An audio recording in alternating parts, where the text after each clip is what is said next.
Welcome to the deep dive. We are shifting gears today. We're not looking at modern tech or current events. We are going way, way back. To the very beginning, Yeah. or at least the beginning of a certain way of thinking. Exactly. We are traveling back to the 6th century BC to the Ionian coast, and specifically to the city of Miletus. Miletus, yeah. The birthplace of science. Or at least, the birthplace of the attempt at science. Right. And usually when we talk about this era, this Milesian revolution, everyone talks about Thales, the guy who predicted the eclipse, fell into a well, and said everything is water. Or they skip ahead to Pythagoras and his triangles, or Yes. Socrates. But we are here to talk about the third man, the one who usually just gets a paragraph in the textbooks, but might actually be the most important physicist of the bunch. Anaximenes. Anaximenes of Miletus. The man who looked at the empty space in front of his face and said, "This is it. This is everything. This is God. This is stone. This is the soul." It's so easy to overlook him because his answer, everything is air. It just sounds so simple, almost naive to our modern ears. It really does.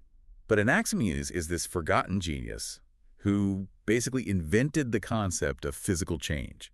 He didn't just tell us what the universe is made of. He was the first to really seriously try to explain how it all worked. And that is our mission for this deep dive. We are going to unpack the mind of the man who, in a sense, weighed the air. We're going to look at his arguments, his cosmology, which, spoiler alert, involves a flat Earth riding on a cushion of wind. It gets wild. It does. And we'll look at his legacy. But before we get to the physics, we have to deal with the history. Oh. Or, well, the lack of it. Because we don't actually have his book, do we? We do not. And this is the great tragedy of pre-Socratic philosophy. Anaximenes is credited with writing a book. It was likely titled On Nature, or Periphysios, which became sort of the standard title for scientific works for centuries after him. Okay. But the scroll itself is gone, burned, lost, decayed. We just don't have it. So what are we even working with then? How do we know anything about him? We're working with what scholars call the doxographic tradition, which is a fancy way of saying we're reliant on the people who read his book before it disappeared. So secondhand accounts. Very secondhand. We have fragments and summaries from Aristotle, who lived 2 centuries later. We have Theophrastus, who was Aristotle's student and was a bit more careful with the history, which is helpful. A bit more of a historian. A bit more, yeah. And then we have later Roman and Byzantine commentators like Simplicius or Hippolytus, who are writing, 800 or even 1,000 years after the fact. 1,000 years. That feels incredibly precarious. It's like trying to reconstruct the plot of Hamlet by reading a review written by someone who heard about the play from their grandfather. That is a perfect analogy. It requires a lot of detective work. You have to constantly filter out the bias of the reporter. Aristotle, for instance, he tends to interpret everyone as if they were just trying and failing to be Aristotle. Right. He projects his own logic backward. Completely. Yeah. So when we analyze Anaximenes, we're constantly asking, did he actually say this? Or is this Aristotle summarizing him in a way that serves Aristotle's own argument? But despite all that static, a very clear, distinct voice does come through. A voice that sounds different from his predecessors. Oh, very different. And to understand that voice, you have to understand where he was standing. We have to talk about Miletus. Okay, let's set the scene. This wasn't some backwater village. Miletus in the 6th century BC was the jewel of Ionia. It was the New York City of the ancient Mediterranean, absolutely. Yeah. It was located on the coast of modern-day Turkey, right at the mouth of the Meander River, a massive trade hub. So you have ships coming in from everywhere. Everywhere. You had ships from Egypt, from Phoenicia. You had caravans coming over land from Babylon and Persia. It was a true melting pot of cultures, goods, and most importantly, ideas.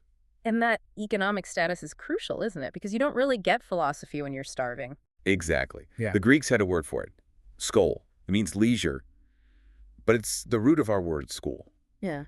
Miletus was wealthy enough to support a class of people who didn't have to toil in the fields all day. Yeah. They had the time. The time to just think. To look up at the stars and ask questions that didn't have an immediate practical application. Questions like, what is all this stuff? But it wasn't just the money, it was the information flow. You mentioned Egypt and Babylon. These weren't just trading partners, they were ancient reservoirs of knowledge. Right. And this is key. The Egyptians had been doing practical geometry for land surveying for centuries, dealing with the Nile floods. Right. And the Babylonians had thousands of years of meticulous astronomical data. They knew the cycles of the stars and planets better than anyone. Miletus was the funnel where all this raw data arrived. But the Milesians did something different with it. That's the crucial twist. The Babylonians watched the stars to read omens from the gods. They were trying to predict the future. The Milesians watched the stars to find the mechanism. They wanted to know how the machine worked. They weren't looking for the will of the gods. They were looking for the laws of nature. Exactly. And this brings us to the Milesian School, this little cluster of thinkers. We have the big three, Thales, Anaximander, and our guide Anaximenes. And they are all monists. Now, we need to be careful with this word because monism sounds like a religion. It does, but in this context, it's material monism. It's the belief that despite the incredible diversity of the world, trees, birds, oceans, fire, there is only one underlying substance, one arche. The arche, the beginning. The source. And the sustaining principle, the stuff that it's all made of. They believed if you could zoom in close enough, everything is made of the same fundamental Lego brick. They just disagreed on what that brick was. Okay, so let's walk through it. Thales goes first. He looks at the harbor in Miletus. He looks at the blood in his veins. He sees that everything needs moisture to live, and he says, it's water. It's water, which is a pretty rational starting point. It's a great start. Water is the only substance they saw naturally in three states: solid ice, liquid water, and gaseous steam or mist. It's absolutely essential for life. Seeds are moist. It makes a lot of sense. But then comes Anaximander, who was the teacher of our guy Anaximenes. Yeah. He rejects water. He says it can't be water. He does. And Anaximander was a heavy hitter. A truly profound thinker. He argued that water couldn't possibly be the arche because water has an opposite: fire. Okay. His logic was, if the universe started as infinite water, how could fire ever exist? The water would just drown it out. The fundamental substance can't be one of the things we see because it has to be able to become all of the things, including its opposite. So he goes abstract. He invents the apeiron. The apeiron, the boundless, the indefinite. He argued that the source of all things can't be one of the things. It has to be this case. This background energy, an infinite undefined reservoir from which hot and cold, wet and dry separate out. It's a brilliant philosophical move. It solves the logical problem. But I imagine for a young student like Anaximenes, sitting at Anaximander's feet, it might have felt a little unsatisfying. That's the perfect word for it. It was logically sound, but it's physically empty. You can't see the apeiron. You can't touch it. It doesn't really explain how a rock forms. It just sort of says the infinite did it. It's almost like a placeholder for God. In a way, yeah. Anaximander traded Zeus for the apeiron, but he still left the actual mechanism vague. It was a principle, not a process. So Anaximenes steps up. He respects his teacher, but he sees the problem. He wants to save the rigor of Anaximander, but ground it back in the real, observable world of Thales. He needs a Goldilocks solution. Exactly. Not as specific as water, but not as vague as the infinite. Enter air. Air. Now, when he says air, he doesn't just mean the oxygen and nitrogen mix we talk about today. This is a richer concept. Oh, much richer. For the Greeks, air was a dense concept. It meant the dark, misty lower atmosphere. It was distinct from the bright, clear aether of the upper sky where the gods lived. But for Anaximenes, it was the breath of the universe. So why air? Why is that the perfect Goldilocks substance? Well, think about its properties. It's invisible, yet it's everywhere. You feel it on your skin.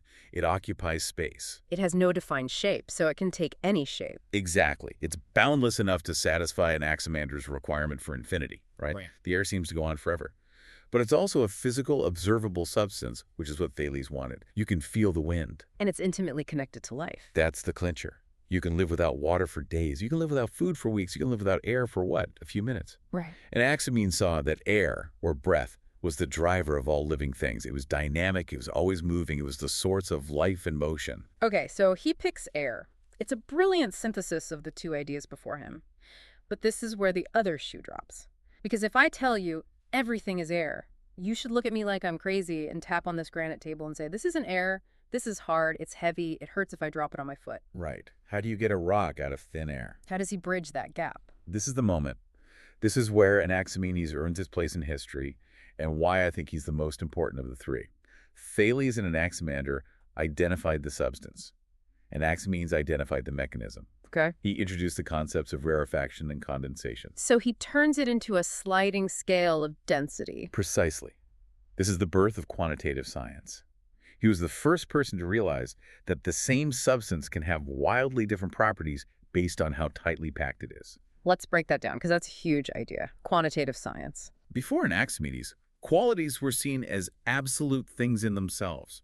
Hot was a fundamental quality. Cold was a different quality. Hard was its own thing.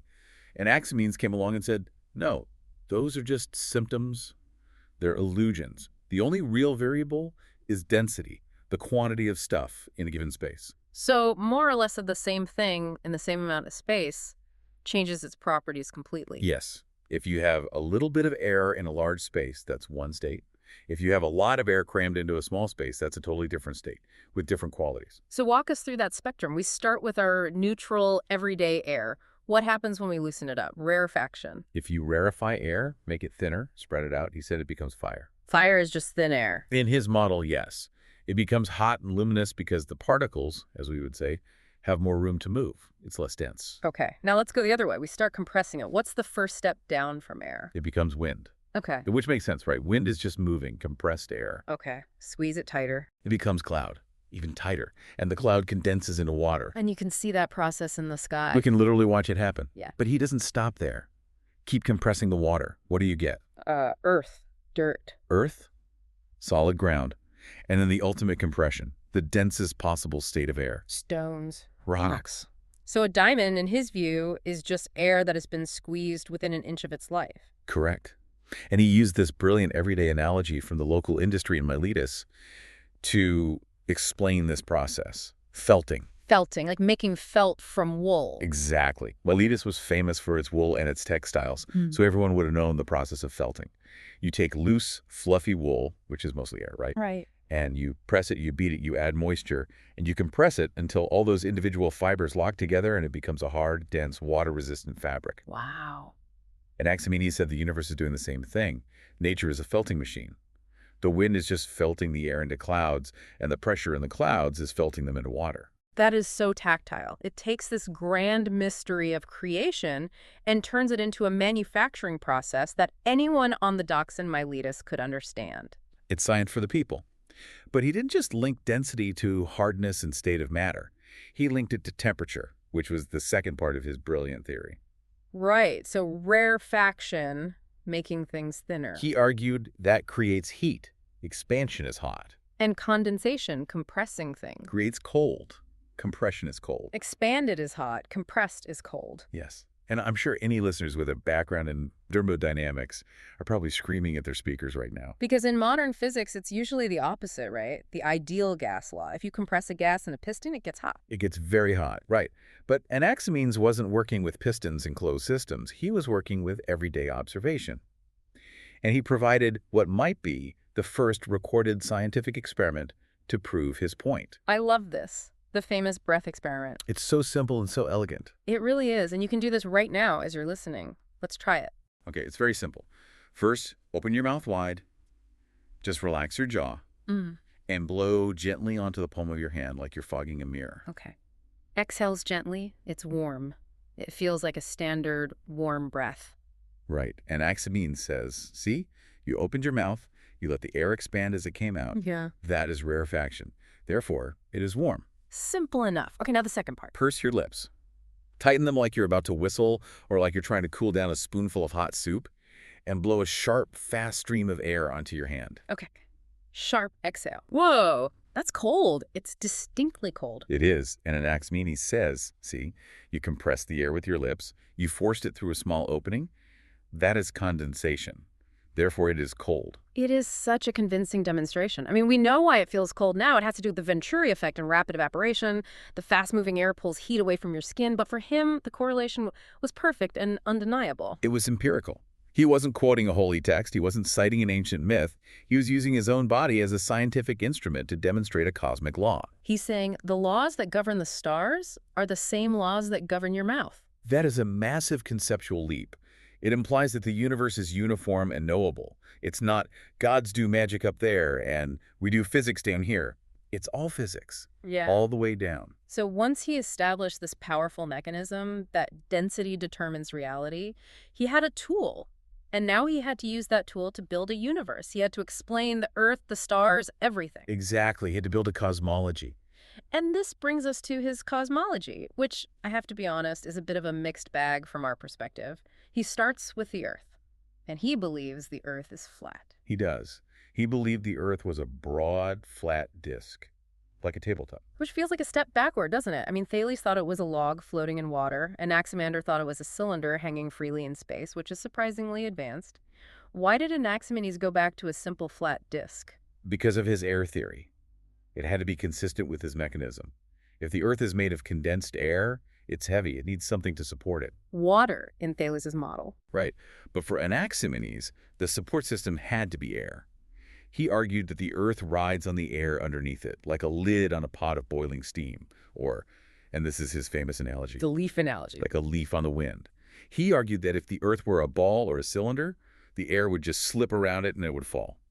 But because it's a broad, flat plate, it traps the air underneath it. It creates a cushion of pressure that holds it up. So he's using the principle of air resistance to explain why the Earth doesn't fall through the infinite air. It's actually a very clever aerodynamic argument, even if the premise is wrong. It's internally consistent. Okay, so we are on a giant leaf floating in an infinite column of air.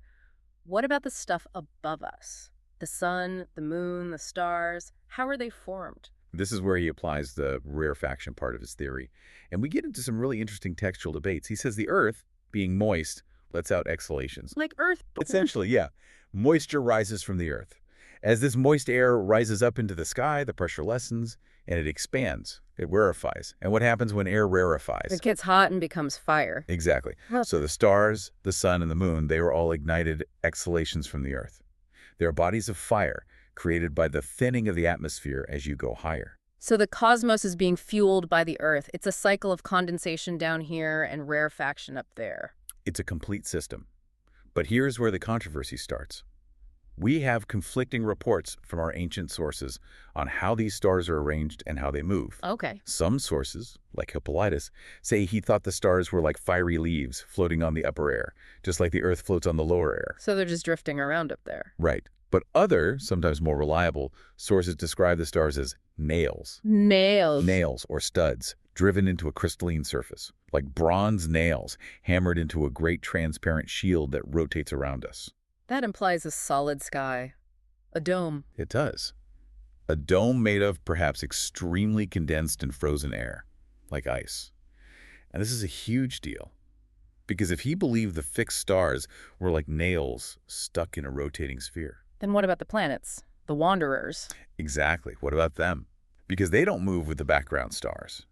This suggests a possibility that he distinguished between the fixed stars, the nails, and the freely floating bodies like the sun, moon, and planets, the leaves. And if that's true? If that's true, he might have been the first Greek thinker to formally separate the planets from the stars and propose a two-tiered system. The foundation of the celestial spheres model that would dominate astronomy for the next 2,000 years, right up to Copernicus. Wow. That is a pivotal moment. But I have to ask about the sun, because in any flat Earth model, the biggest problem is always sunset. If the Earth is a flat table, where does the sun go at night? Does it go under the table? Most people who thought about it assumed so. That was the underworld theory. And Anaximenes said absolutely not. He was adamant that the sun and moon never, ever go under the Earth. So where do they go? Around. He used the hat analogy. He said to imagine a felt cap on your head. You can spin the cap around your head. The brim stays parallel to the ground. It never goes under your chin. So the sun circles the Earth laterally, like a game of tetherball played on a giant disk. Perfect analogy. It circles around to the north at night. Okay, but then why does it get dark? If it's just circling to the other side of the yard, shouldn't we still see its glow? This is his explanation for that. He argued that the northern parts of the Earth were elevated, that there were massive towering mountains in the far north. So when the sun circles around to the north, it is hidden from our view because it goes behind these higher lands. That feels like a bit of a stretch. I can't explain the sunset, so there must be invisible giant mountains in, what, Russia? It is a stretch. It's an ad hoc solution. But notice what he's not doing. He's not saying the sun god Apollo takes his chariot into a cave for the night. He's not saying the sun dies and is reborn each morning. He's inventing a physical geography to explain an optical phenomenon. Exactly. He's wrong.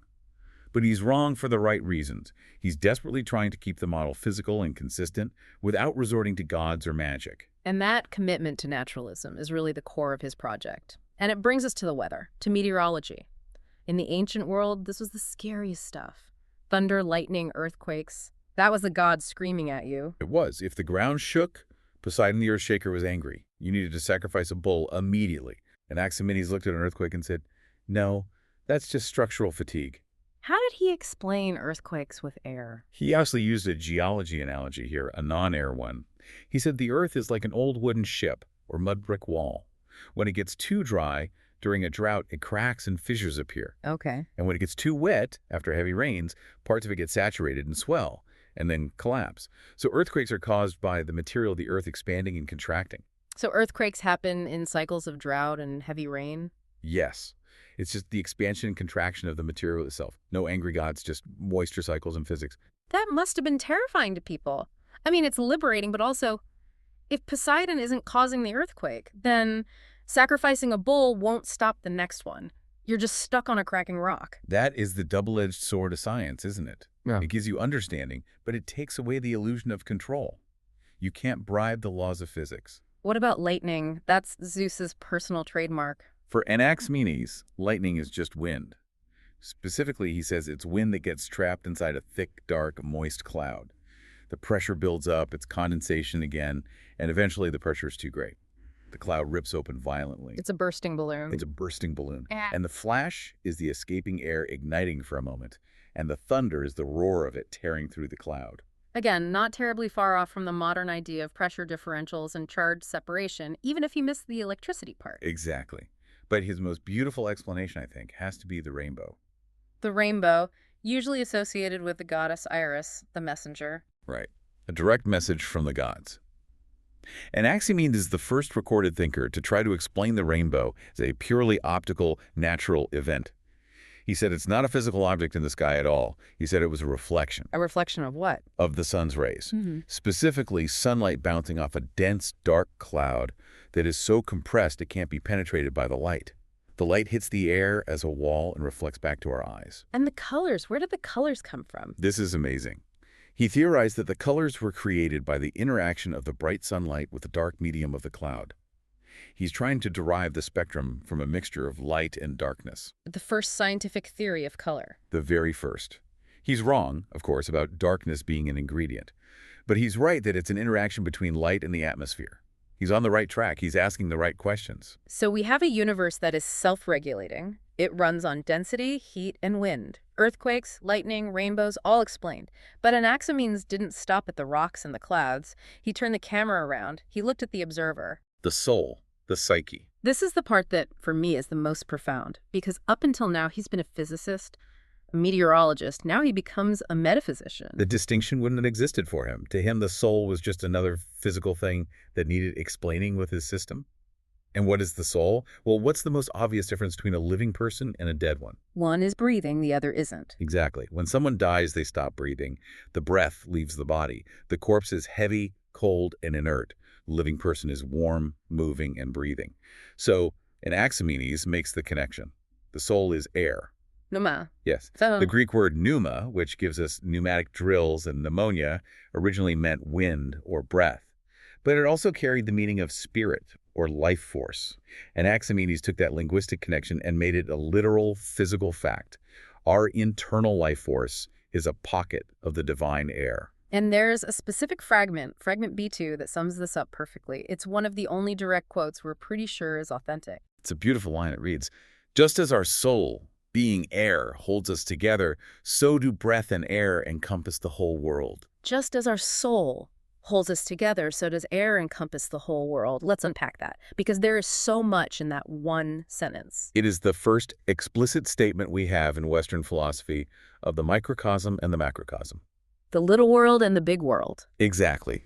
The idea that the little world, the human being, is a perfect analogy for and functions exactly like the big world, the entire universe, or cosmos. He's saying that the force that keeps my body coherent and prevents it from falling apart into a pile of dust, my soul, my breath, is the exact same substance and force that holds the entire universe together. It's a grand unifying theory of everything. It means you can study the universe by studying yourself. Yeah. And you can understand yourself by studying the storms and stars. It completely bridges the gap between what we would call biology and cosmology. It also implies that the universe is alive. Yes. This is a concept called hylozoism, the belief that matter is alive. If our soul is air and the universe is just an infinite amount of air, then the universe itself is essentially a giant living soul. It's a living, breathing organism. That is a staggering thought, that we are just little eddies of breath swirling inside a massive cosmic inhalation. And did he take this to a religious place? If air is the divine principle? He did, but in a revolutionary way. He didn't deny the existence of the traditional gods like Zeus and Apollo, but he demoted them. He said the gods themselves arose from the air. They weren't the creators. They were just another product of the fundamental substance, like we are. So air is the true divinity, the ultimate source. The ultimate source. This idea had a huge influence. The Stoics picked this up centuries later, the idea of the universal pneuma that binds the cosmos together, the concept of the Holy Spirit as the breath of life in Christian theology. It all tracks back to Anaximenes connecting the wind outside to the breath inside. So we have this incredible, coherent intellectual architecture. The density theory, the empirical experiments, the flat earth cosmology, the microcosm-macrocosm. Why then did he fall off the map? Why is he the forgotten Milesian today? It's a classic case of history being written by the victors, or in this case, by the critics. And the biggest critic was Aristotle. Right. Aristotle really set the canon for philosophy for the next 2,000 years. And he was looking for a specific kind of logic, his own system of causes. He labeled Anaximenes a simple monist and kind of filed him away as just a stepping stone to, well, to more sophisticated thinkers like himself. He put him in a box. He put him in a box labeled early and naive, and that reputation stuck. It's ironic because in late antiquity, Anaximenes was actually considered the most important of the three Milesians by many writers. And there was a modern critique too, right? From a very surprising source, Werner Heisenberg, the quantum mechanics guy. Yes. Heisenberg, one of the fathers of quantum physics, was fascinated by the pre-Socratics and wrote about them. Yeah. And he was fascinatingly harsh on Anaximenes. Heisenberg loved Anaximander. He saw the abstract apeiron as a brilliant ancient precursor to the modern concept of energy, or the quantum field. This pure, undifferentiated potential from which all reality emerges. So when Anaximenes went back to a concrete substance like air, Heisenberg saw that as a step backward. Exactly. He called it a retrogression. He thought Anaximenes dragged philosophy back down into the mud of simple materialism and away from the profound abstraction of his teacher. But that feels so unfair, doesn't it? Because he's ignoring the key contribution. Anaximenes added the mechanism. That's the entire defense. Without Anaximenes' mechanism, Anaximander's apeiron is just poetry. Anaximenes is the one who gave us the tools to actually measure and describe change. And that's why the people who came after him, like the atomists, Leucippus and Democritus, they owe him everything. Connect that for us. How do we get from felting air to atoms? The atomists said the world is made of tiny, uncuttable particles moving in a void. Okay, great. But how do those identical particles create a soft feather and a hard rock? Density, packing, arrangement. The atomists took Anaximenes' core theory of rarefaction and condensation and simply applied it to atoms instead of air. A rock is just atoms packed tightly together. A feather is atoms with a lot of void between them. So the fundamental logic of modern physics, that quantitative arrangement determines qualitative properties, it starts right there. It starts with the wolf-felting man in Miletus. His influence is everywhere. Plato references his theory of matter, the 7 states from stone to fire, in the Timaeus. Diogenes of Apollonia basically revived his entire air-based system a century later. And we shouldn't forget his writing style. You mentioned he wrote a book. Yes, and this is another innovation. Before the Milesians, wisdom was transmitted through poetry. Homer, Hesiod. If you wanted to say something profound and true, you wrote it in hexameter verse. It was often cryptic, flowery, mythological. Anaximenes is credited with writing in prose. Plain, simple, descriptive prose. What was called the simple and economical Ionic style. He wasn't trying to dazzle you with rhymes or divine inspiration. He was trying to communicate facts as clearly as possible. He essentially invented the format of the scientific paper. You could absolutely make that argument. Here's the observation. Here's the theory. Here's the proof. It's a democratization of knowledge. You don't need to be a divinely inspired bard to understand the universe. You just need to read the sentence and think about it. So let's zoom out. We've spent the hour with a man who believed the stars were fire nails and the earth was a floating leaf.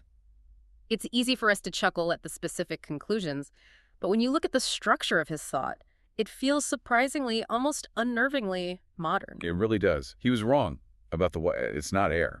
But he was so profoundly right about the how. The how? What do you mean? He was right that the universe is likely a single system governed by uniform laws.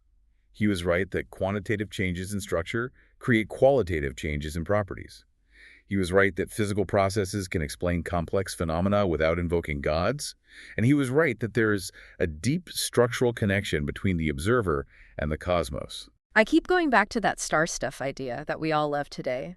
The idea that Carl Sagan made so famous. We are made of stardust. It's the modern version of fragment B2, isn't it? It really is. We know now that the carbon in our cells, the oxygen we breathe, the iron in our blood, it was all forged in the nuclear furnaces of stars. Stars that lived and died and exploded, scattering that debris across the galaxy to eventually form the Earth. And us. And us. Anaximenes thought it was air thickening into Earth and thinning back into the fire of the stars. We know it's atomic fusion and gravity and supernova. But the fundamental sentiment, the core insight, is identical. The boundary between me and the universe is an illusion. It's all the same stuff, just arranged differently for a little while. And that realization that we are not separate from nature, but a direct manifestation of it, is perhaps the most important insight a human being can have. Anaximenes was the first person we know of to articulate it clearly as a physical fact without hiding behind a myth. He stripped away the gods to show us the gears of the machine. And even if he didn't quite understand how the gears turned, he knew they were there, and that changed everything. It was the beginning of the long, difficult road to understanding where we actually are and what we actually are. And I think that's a perfect place to land. So we're going to leave you with a final thought to mull over. Anaximenes believed our souls were made of air, the same air that supports the earth and becomes the stars.